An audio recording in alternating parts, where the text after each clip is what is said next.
ओम शांति। आज 24 अक्टूबर 2022 की साकार रूप में चले गए प्यारे बाबा की मधुर महावाक्य सुनते हैं।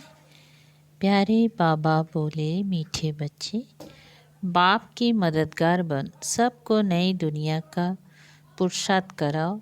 जैसे खुद नॉलेजफुल बने हो ऐसे औरों को भी बनाते रहो। प्रश्न: तुम बच्चों को अभी किस स्मृति में रहना है? स्मृति की कमाल क्या है? उत्तर है, तुम्हें अभी बीज और झाड़ की जो नॉलेज मिली है उस नॉलेज की स्मृति में रहना है। इस स्मृति से तुम चक्रवर्ती राजा बन जाते हो। यही है स्मृति की कमाल। बाप बच्चों को स्मृति दिलाते हैं। बच्चे, स्मृति आई, तुमने आधा कल्प बहुत भक्ति की है। अब मैं तुम्हें भक्ति का फल देने आया हूँ। तुम फिर से वैकुंठ का मालिक बनते हो। जैसे बाप मीठा है ऐसे बाप की नॉलेज भी मीठी है। जिसका सिमरन कर सिमर सिमर सुख पाना है। गीत। जाग सजनिया जाग। ओम शांति। मीठे मीठे बच्चों ने गीत सुना। आज दीपमाला है। दीपमाला कहा जाता है नए युग को। सतयुग में कोई दीपमाला नहीं मनाई जाती, क्योंकि वहाँ सभी की आत्मा रूपी ज्योति जगी हुई होती हैं। बच्चे जानते हैं कि हम नई दुनिया में राज्य भाग्य लेने का पुरुषार्थ कर रहे हैं। श्रीमत पर तुम अभी त्रिकालदर्शी बने हो। त्रिकालदर्शी कहा जाता है पास्ट, प्रेजेंट, फ्यूचर को जानने वाले को।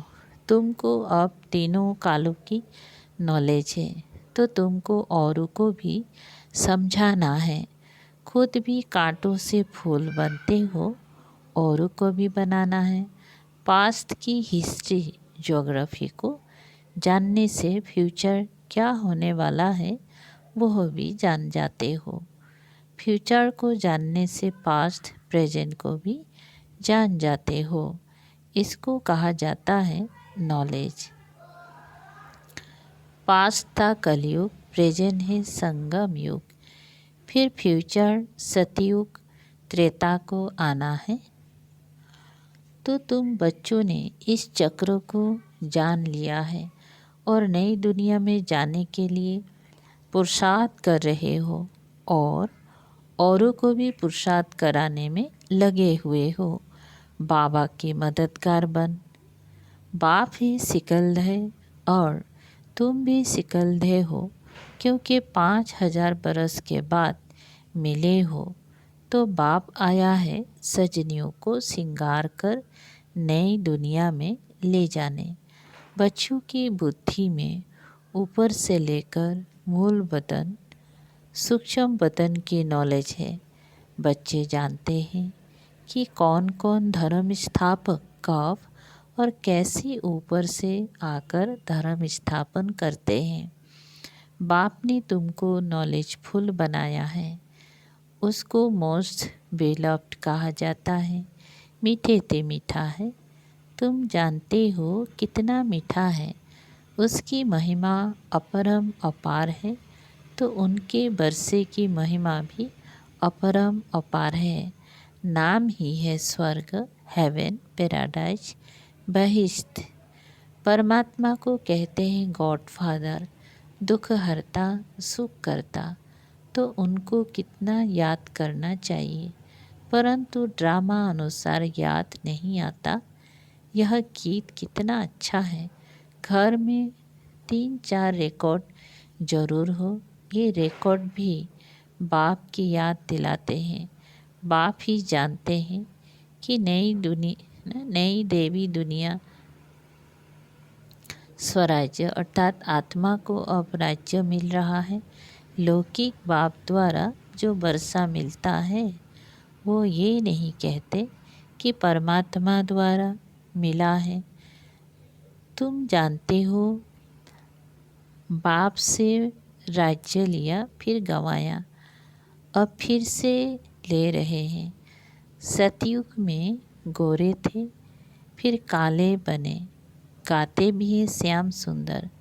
श्याम था अब सुंदर बनने के लिए सद्गुरु मिला है।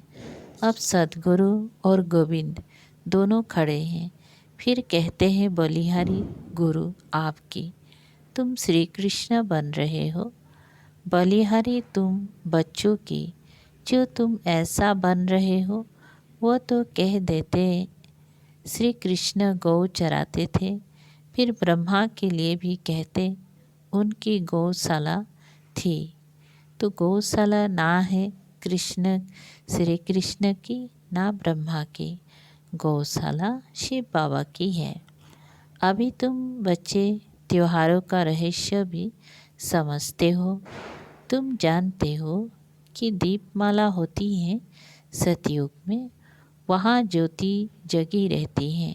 तुम्हारे 21 जन्म दीपमाला है, यहाँ बरस बरस मनाते हैं। आज मनाते कल दीवा बुझ जाता है। अगर सतयुग में मनाएंगी तो भी कारुनेशन उस दिन आतिशबाजी जलाते हैं। यहाँ तो पाए पैसे की आतिशबाजी खेलते हैं जिससे कोई एक्सीडेंट हो जाते हैं। वहाँ तो बड़ी कारुनेशन होती है। यहाँ राजाएं मिलती हैं तो बरस बरस मनाते हैं, परंतु इस राजाई में सुख नहीं। यह है भ्रष्टाचारी दुनिया, वो थी श्रेष्ठाचारी दुनिया। बाप कहते हैं देखो तुमको कितना समझदार बनाते हैं। बाप को कहा जाता है त्रिलोकीनाथ। त्रिलोकी के मालिक नहीं बनते, उनमें नॉलेज है।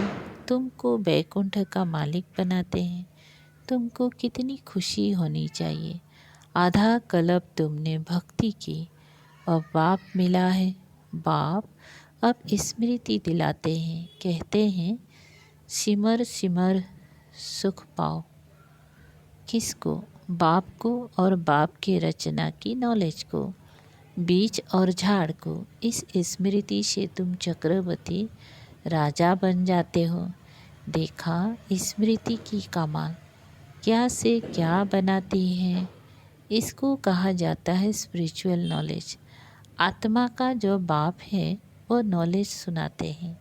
गीता में श्री कृष्ण का नाम डाल दिया है, परंतु बाप तुमको नॉलेज दे अपने से भी ऊंचा बनाते हैं। तुम बैकुंठ के मालिक बनते हो। जैसे वो पढ़ाई पढ़ते हैं तो बुद्धि में रहता है कि हम बैरिस्टर बनेंगी। तुम जानते हो हम बेगर से प्रिंस बनेंगी, फिर महाराजा बनेंगी। अब बाप टीचर रूप से पढ़ा रहे हैं। लौकिक में बच्चा 5 बरस बाप के पास रहता है, फिर टीचर के पास जाता है। बुढ़ापे में फिर गुरु करते हैं।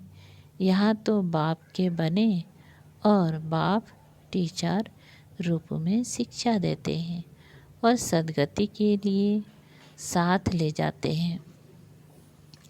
वह गुरु साथ नहीं ले जाते, खुद ही मुक्ति में नहीं जाते, वह यात्रा में ले जाते हैं। तुम भी पंडे, वह भी पंडे, परंतु वह ठिक्कर ठक्कर की यात्रा है। ये ज्ञान तुमको है, तुमको खुशी रहनी चाहिए। यह स्टूडेंट लाइफ है तो भूलना क्यों चाहिए, परंतु माया वह खुशी रहने नहीं देती है, क्योंकि कर्मातीत अवस्था अंत में आएगी। कहा है ना, स्मृति लब्धा सिमर सिमर सुख पाओ। वहाँ क्लेश होता नहीं। कहा जाता है जीवन मुक्ति। जैसे बाप मीठा है वैसे बाप की नॉलेज मीठी है। बाबा की महिमा अपरम अपार है, अर्थात पार नहीं पाया जाता है। यह भक्ति में कहा जाता है। तुम यह नहीं कह सकते हो क्योंकि तुमको सारी नॉलेज मिली हुई है। तुमको बहुत मीठा बनना है। अपने को देखो, कि मेरे में कोई विकार तो नहीं है, किसी का अवगुण तो नहीं देखते हैं। बहुत मीठी दृष्टि रखनी है।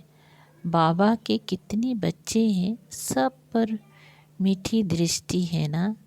तुमको भी ऐसी रखनी है। मनुष्य ये नहीं जानते कि राधे कृष्ण लक्ष्मी नारायण का क्या संबंध है, इसीलिए चित्र भी बनाया है। छोटेपन में राधे कृष्ण स्वयंवर के बाद लक्ष्मी नारायण बनते हैं। बाप आकर स्मृति दिला रहे हैं, बच्चे तुम देवता थे। बच्चे कहते हैं बरोबर थे। कहते हैं ब्राह्मण देवी देवताएं नमः। ब्राह्मण लोग कहते हैं मनुष्य जानते नहीं कि ब्राह्मण देवता क्षत्रिय 3 धर्म स्थापन करते हैं। तो ब्राह्मणों का बाप है ब्रह्मा और शिव। बाप साधारण रूप में आते हैं। ये रथ मुकर्रर है, भाग्यशाली रथ। मनुष्य दीपावली के दिन लक्ष्मी से पैसे मांगने के लिए आह्वान करते हैं। पहले तुम भी मांगते थे, अभी तुम लक्ष्मी नारायण बन रहे हो।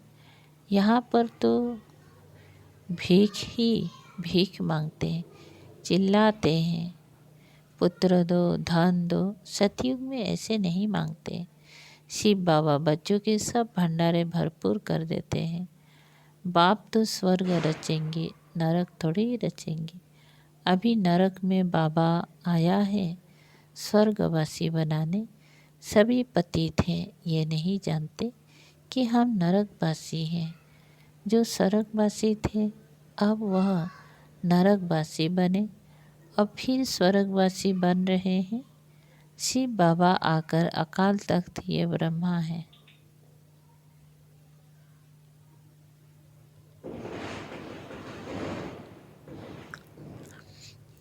क्या बताएं, जो स्वर्गवासी थे अब वो नरकवासी बने हैं, अब फिर स्वर्गवासी बन रहे। शिव बाबा का अकाल तख्त ये ब्रह्मा है, जिसमें अकाल मूर्त परमात्मा आकर बैठते हैं। आत्मा भी अकाल मूर्त है। आत्मा का तख्त ये भ्रुकुटी है, निशानी भी है जो मस्तक में तिलक देते हैं। आजकल बैल को भी तिलक देते हैं। तो ये भ्रुकुटी ब्रह्मा और शिव बाबा दोनों का तख्त है। तो मैं आकर नॉलेज देता हूँ, नॉलेज फुल हूँ। मैं कोई सभी के दिलों को नहीं जानता हूँ, थॉट रीडर नहीं हूँ। हाँ, दिल का मालिक कह सकते हो, क्योंकि दिल कहा जाता है आत्मा को। तो मैं आत्मा का मालिक हूँ, शरीर का मालिक नहीं हूँ।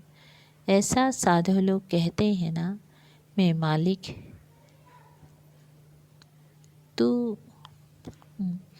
तो मैं अविनाशी आत्मा का मालिक हूँ, क्योंकि मैं खुद अविनाशी हूँ।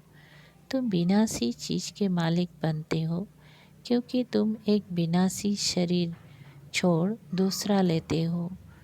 तुम अभी वैकुंठ में जाते हो, इसीलिए पढ़ाई पढ़ रहे हो। कहते हैं ना, जब तक जीना है तब तक पीना है।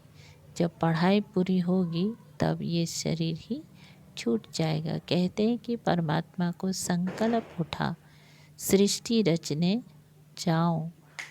जब समय होगा तभी एक्ट करने का विचार आएगा और आकर पाठ बजाएगा। बाप कहते हैं, जैसे तुम पाठ बजाते हो वैसे मैं भी बजाता हूँ। बाकी मैं जन्म मरण में नहीं आता हूँ, इसलिए मेरी कितनी महिमा है। वैकुंठ की भी महिमा है। सन्यासियों को सतयुग के सुख का मालूम नहीं है, वहाँ का सुख उन्हों को मिलना ही नहीं है। सतयुग के लिए भी उन्होंने सुना है ना कि कंस थे, तो समझते हैं वहाँ भी सुख नहीं था। तो औरों को भी ऐसे सुनाते कि काक बिष्टा समान सुख है, तो ऐसे सुनाकर औरों को संन्यास कराते हैं। तुम बच्चे तो स्वर्ग के सुख पाते हो, ये तो अंतिम जन्म है, मरेंगे भी सभी। मैं आया ही हूँ लेने के लिए, तो क्या तुम यहाँ ही बैठे रहेंगे? मच्छरों सर्दी से सबको ले जाऊंगा। तो मम्मा बाबा सर्दी से पुरुषार्थ कर पद ले लेना चाहिए। ब्रह्मा मुख वंशावली होना, जितनी सतयुग त्रेता युग में देवताएं होंगी उतनी ही अब ब्रह्मा मुख वंशावली बनने हैं। तो कायदे अनुसार माता पिता भी है, फिर किसी को मुकर्रर किया जाता है संभालने के लिए। नए नए बच्चे तो आते रहेंगे, पढ़ाई चलती रहेगी, पिछाड़ी तक वृद्धि को पाते रहेंगे। परवरिश बहुत अच्छी करनी चाहिए। वो है बागबान। तुम जो सेंटर पर रहते हो वह हुई माली। माली को तो पौधों की संभाल करनी चाहिए। जो माली ही ठीक नहीं होगा तो वह पौधों की क्या संभाल करेगा। जो माली अच्छा अच्छा बगीचा बनाते हैं तो बागबान देख बहुत खुश होते हैं। फिर बागबान जाते हैं देखने की कि किस किस ने बड़ा अच्छा बगीचा बनाया है। तुम भी जानते हो कि कौन कौन अच्छे माली हैं। जो अच्छे अच्छे माली हैं उनको इनाम भी मिलता है। तो मालियों की पगार मतलब तनख्वाह बढ़ती जाती है। अभी तुम बच्चों को अपनी मंजिल को याद करना है, क्योंकि तुम्हें अभी वापस घर जाना है। तो घर को याद करना पड़े, सिवाय याद के शांतिधाम नहीं जा सकेंगे। इस समय जो सूक्ष्म वतन में जाते हैं सर्विस अर्थ जाते हैं। पहले नंबर में बाबा सर्विस करते हैं, सेकंड नंबर में मम्मा, क्योंकि मम्मा को सेकंड नंबर में आना है। तो तुम बच्चों को भी मम्मा बाबा को फॉलो करना है। अच्छा, मीठी मीठी शिकल दे बच्चों प्रति माता पिता बाप दादा का याद प्यार और गुड मॉर्निंग। रूहानी बाप की रूहानी बच्चों को नमस्ते। हम रूहानी बच्चों की रूहानी बाप दादा को याद प्यार गुड मॉर्निंग और नमस्ते नमस्ते। शुक्रिया बाबा, थैंक यू बाबा। धारणा के लिए मुख्य सार। नंबर पहला, बाप समान बहुत मीठा बनना है। सबको मीठी दृष्टि से देखना है, किसी का भी अवगुण नहीं देखना है। नंबर दूसरा, गॉडली स्टूडेंट लाइफ की खुशी में रहना है। जब तक जीना है पढ़ाई रोज पढ़नी है। वरदान, लगन की अग्नि द्वारा एक दीपक से अनेक दीप जलाकर सच्ची दीपावली मनाने वाले कुल दीपक भव। विस्तार है, आप आत्मा रूपी दीपक की लगन एक दीपराज बाप के साथ लगन ही सच्ची दीपावली है। जैसे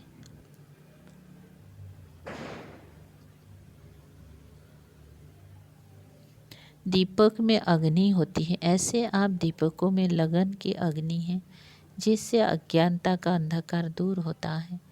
लोग तो दीपावली पर मिट्टी का स्थूल दीपक जगाते हैं, लेकिन आप चैतन्य दीपक, कुल के दीपक और बाप दादा की आशाओं के दीपक हो। आपके एक रस अटल अड़ुल जगे हुए दीपक से जब अनेक दीपक जग जाएंगे तब सच्ची दीपावली होंगी। स्लोगन, समय के महत्व को जान लो तो सर्व प्राप्तियों के खजाने से संपन्न बन जाएंगे। अच्छा, ओम शांति।